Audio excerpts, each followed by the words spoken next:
शेतकरी कर्जमाफीबद्दल मंत्रिमंडळाच्या बैठकीत चर्चा होईल, निर्णय होईल आणि आगामी काळात त्याची अंमलबजावणी सुद्धा होईल। मात्र निवडणूक सुरू असल्यामुळे आचारसंहितेचा भाग म्हणून निवडणूक आयोगाने दिलेल्या निर्देशानुसार कर्जमाफीची घोषणा करता येणार नाही, अशा प्रकारचं वक्तव्य देवेंद्र फडणवीस साहेबांनी केलेलं आहे।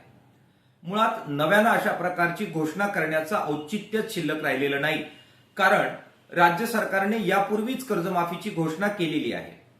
आता केवळ कोणत्या अटी शर्ती सरकार लावणार, कुणाला कर्जमाफी देणार, किती देणार आणि कोण त्यापासून वंचित राहणार, नियमित कर्जदारांचं काय होणार याबाबत प्रत्यक्षपणाने निर्णय घेणं आणि ते जनतेला समजणं अपेक्षित आहे।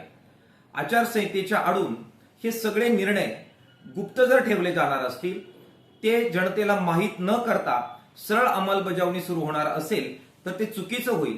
त्यामुळे कोणताही आडपडदा न ठेवता आणि आचारसंहितेचा कोणताही अनावश्यक बाऊ न करता जो काही निर्णय मंत्रिमंडळ बैठकीत होईल, ज्या अटी शर्ती ठरवल्या जातील त्या तत्काळ जनतेला समजल्या पाहिजेत, त्याच्यावर चर्चा झाली पाहिजे आणि त्याच्यामध्ये काही सुधारणा कराव्या लागल्या तर त्या प्रकारची लवचिकता राज्य सरकारने ठेवली पाहिजे।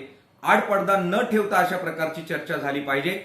राज्य सरकारने अशा प्रकारच्या चर्चेला तयार राहावं, पारदर्शकता ठेवावी आणि मंत्रिमंडळामध्ये जो निर्णय होईल तो जाहीर करावा।